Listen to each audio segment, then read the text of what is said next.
Michel Strogoff, sans connaître le doute, Michel Strogoff, rien ne l'arrêtera. À travers les brouillards, le courrier du tsar, puis reprendra la route.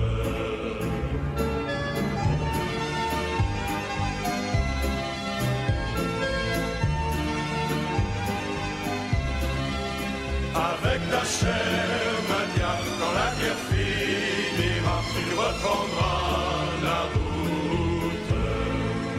Michel Strogoff après l'hiver sauvage, Michel Strogoff, le printemps reviendra. Avec ta chère Nadia, si tu reviens chez toi, c'est grâce à ton si grand courage.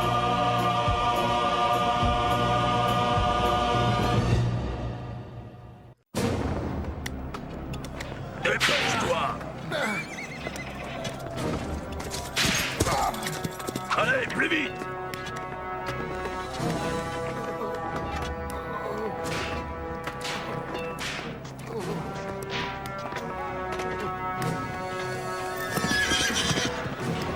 Ya! Ya! Tu dois utiliser ta force pour porter des pierres et non pour soutenir des malheureux! Je savais que la presse menait à tout, mais de là à casser des cailloux, c'est tout de même exceptionnel pour un journaliste.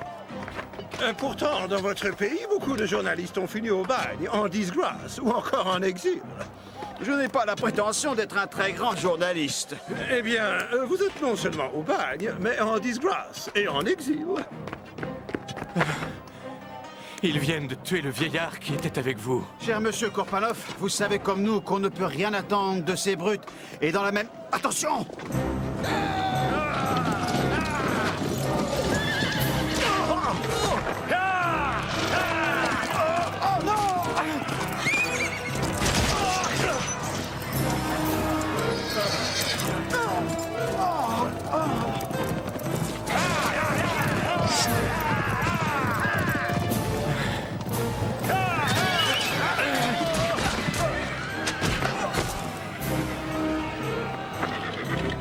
J'ai tellement mal aux pieds, j'ai une cloque.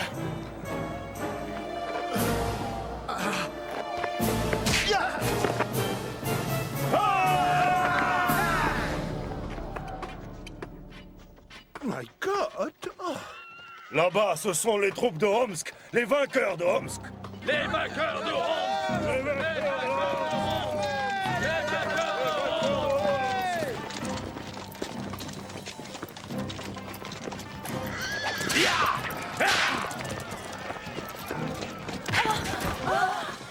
Je vous en supplie. Avance!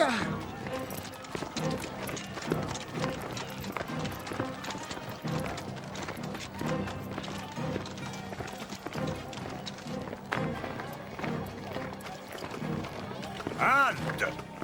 Halte! Halte! Halte! De l'eau. À boire. À boire, par pitié.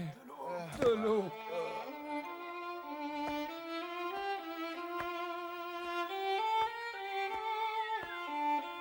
Merci Nadia, c'est très aimable à toi. Mais tu n'as pas terminé ton histoire. Qui était donc ce jeune homme qui t'accompagnait? Je n'ose en parler. C'était à la fois un frère, un père, et maintenant il est mort. Je l'ai vu blessé, rouler dans les flots de l'Irtych.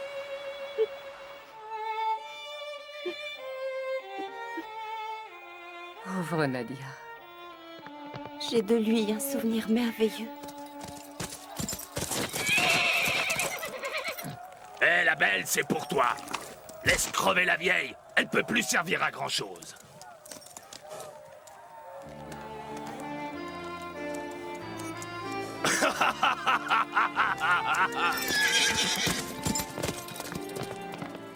Tenez, buvez, mère. Mais non, ma fille, c'est pour toi.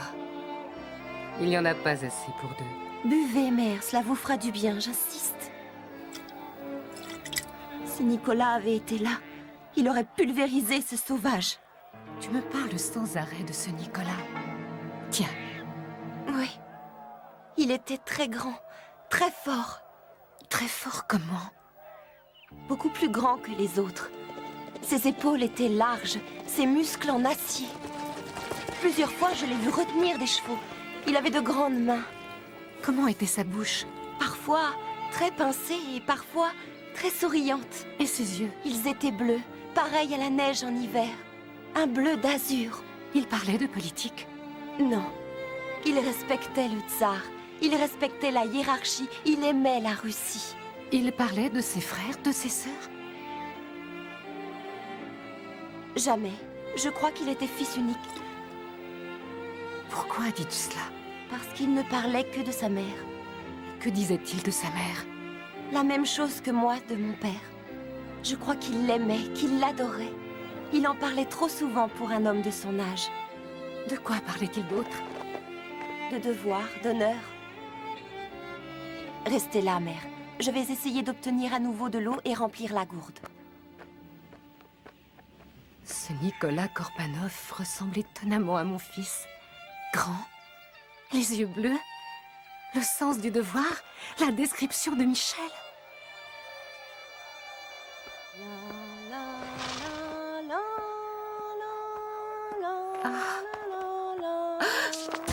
Tiens, tiens, une vieille femme qui, après avoir bu et s'être reposée, s'évanouit en entendant un air.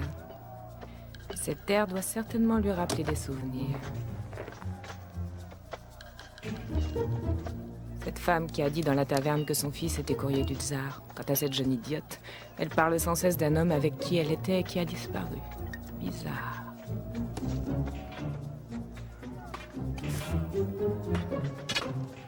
Allez! Toi, donne-moi ton cheval. Qui est cette femme? C'est une tzigane. Je crois l'avoir aperçue dans la taverne. Si j'avais dit là-bas que c'était mon fils, ils auraient compris qu'il était vivant. S'il se cache même de sa mère, c'est qu'il a de bonnes raisons. Je ne suis donc pas censée savoir qu'il est en vie.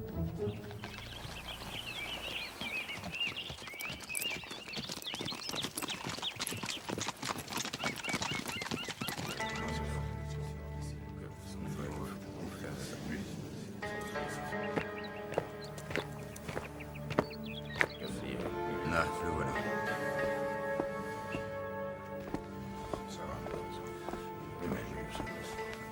Ivan.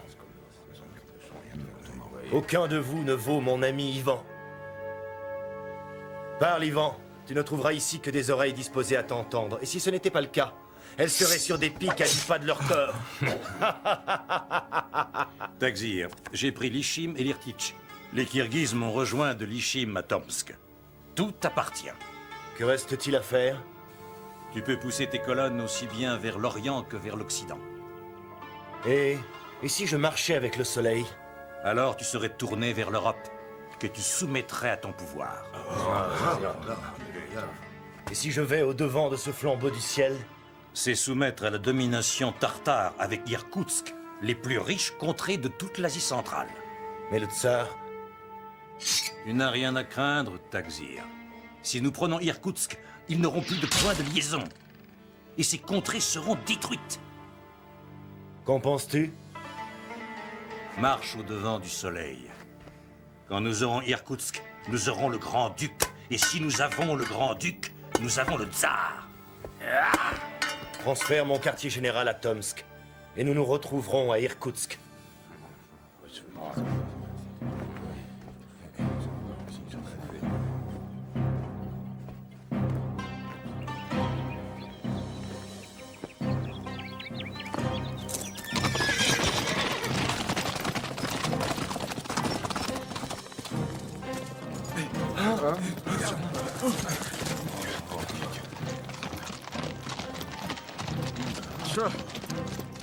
Qui c'est celui-là encore sur son cheval?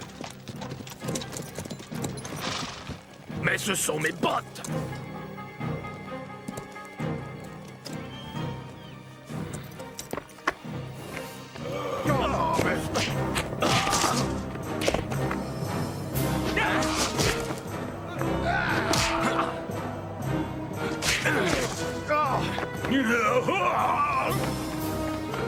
Hey!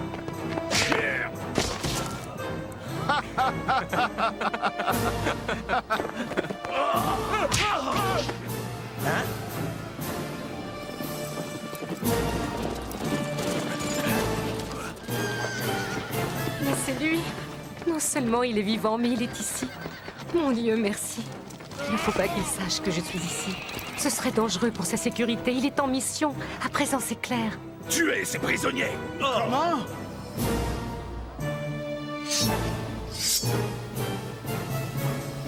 Arrêtez!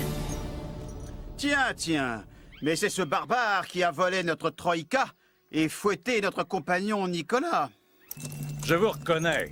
Vous êtes bien ceux que j'ai vus dans le relais de poste, tous les deux. Exact, et vous vous êtes montré passablement incorrect. Mon ami veut dire que vous avez pris notre Troïka d'une façon un peu cavalière, ça. Non, carrément incorrect. C'est valable pour tout officier russe ou tartare, qu'il trahisse ou non. Mon ami veut dire... Laisse ton ami tranquille. Et qui êtes-vous? Nous sommes les reporters envoyés par 2 journaux. Voici nos lettres d'accréditation visées par l'ambassade de France et celle d'Angleterre pour tous les territoires, sauf bien sûr celui tenu par des barbares.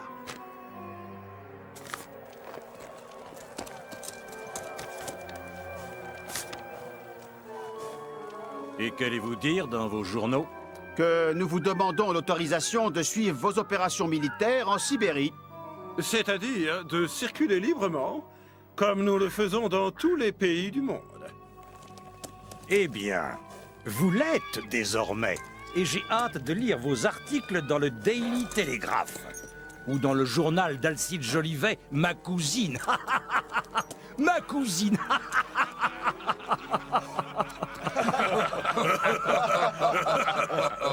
Qu'on les laisse libres d'aller où ils veulent. Ils ne pourront que vanter la gloire de Féophare Khan, votre chef.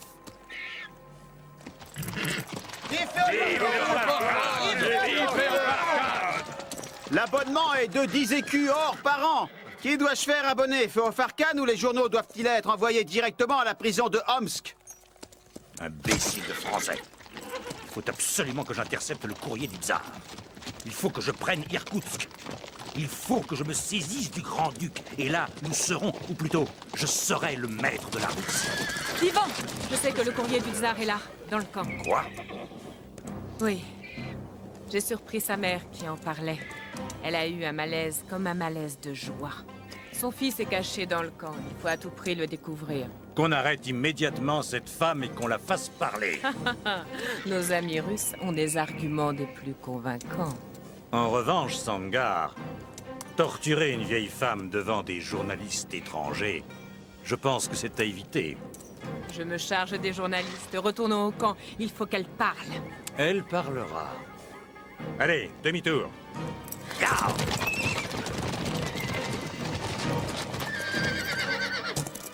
Tiens, prends mon cheval. Toi, amène 10 de tes amis et suivez-moi. Vous emparez-vous de ces journalistes et remettez-les sur la route d'Irkoutsk. Quoi? Mais... Oh, mais... Choqué!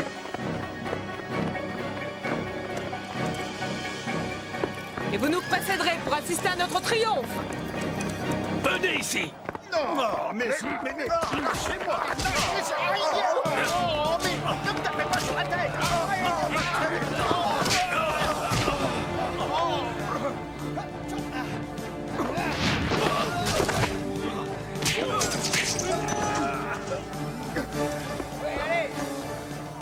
Allez, déshabillez ces hommes et prenez leurs habits ainsi que leurs armes. Ils pourront peut-être vous servir. Mais pourquoi cette soudaine volte-face de Garev? Je ne comprends pas.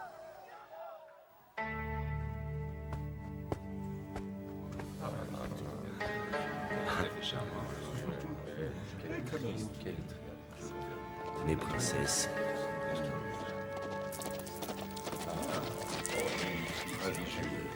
Oh, regardez cette balle. Taxir, je viens d'apprendre que le courrier du tsar était dans ce camp. Il est porteur d'une lettre pour le grand-duc, donnant des instructions pour les troupes sibériennes. C'est capital. Il nous faut ces informations. Nous allons les avoir, je vous le promets. Viens, Tarchim. Ma princesse commence à s'ennuyer. Prépare-nous donc un petit divertissement. Peut-être rendrai-je ainsi le sourire à ma jolie princesse. Sangar sera là dans quelques minutes. Ainsi, le petit divertissement pourra commencer.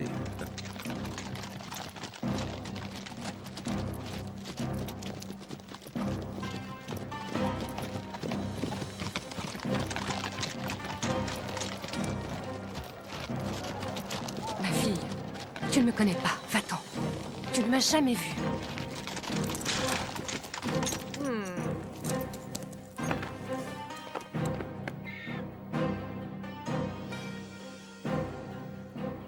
Tu t'appelles bien Marfa Strogoff, n'est-ce pas? Oui. Ton fils est bien courrier du tsar. Oui. C'est bien lui que tu as reconnu dans la taverne l'autre jour. Non, non. Tu en es certaine? Ce n'était pas mon fils. Tu l'as reconnu au milieu de ces prisonniers? Non. Et si je te le montrais, moi? Le reconnaîtrais-tu? Alors le spectacle va pouvoir commencer. Garde! Emmenez-la!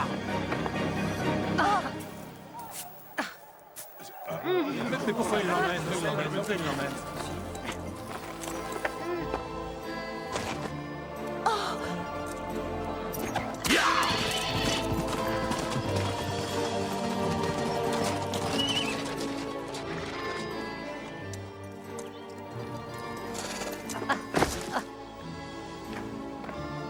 Elle connaît la vérité. Alors elle parlera.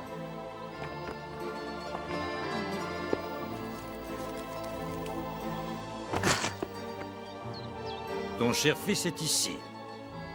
Ah non. Si, et tu vas me le désigner. Non. Vas-tu parler, vieille chouette?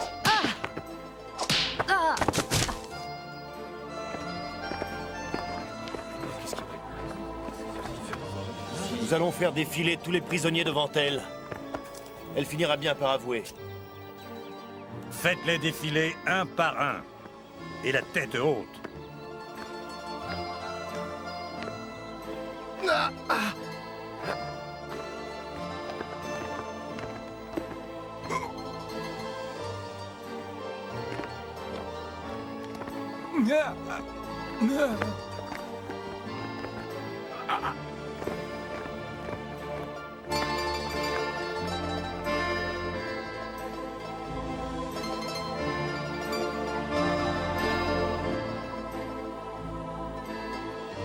Parfait. À présent, je suis certaine d'arriver à la faire parler. Détachez-la.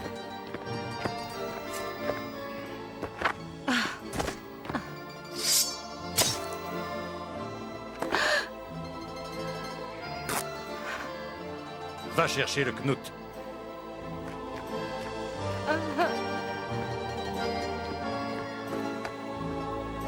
Allez, donne à cette vieille folle ce qu'elle mérite. 50 coups de Knut. Mais, colonel Ogarev, elle mourra bien avant 10. Eh bien, justement.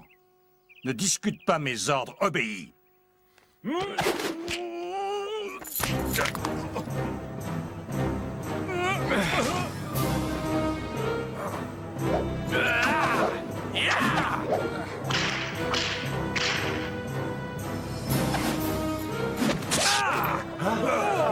Retour à l'envoyeur.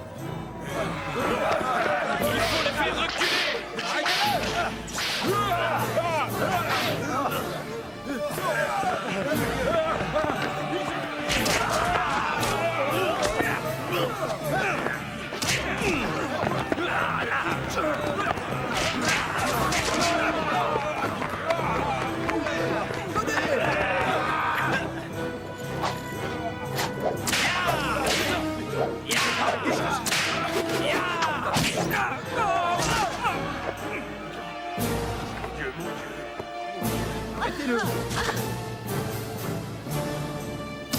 Strogoff!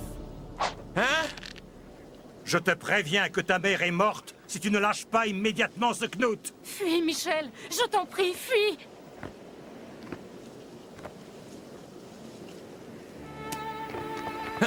Au sol!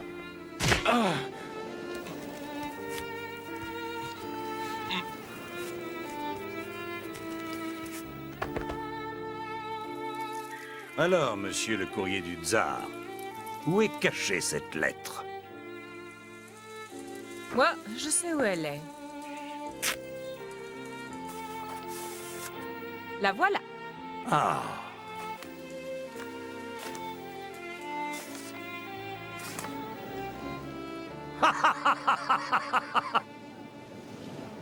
Détachez-la. Elle sera aux premières loges pour assister au spectacle.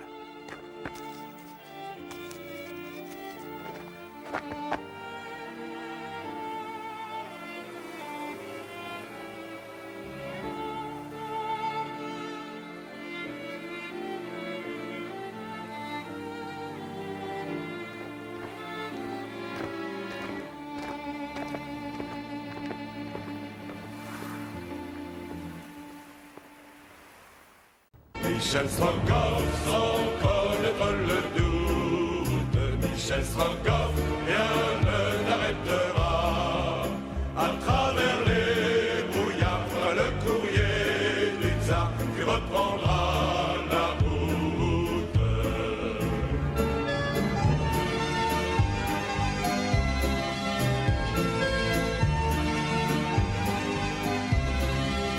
Avec ta chair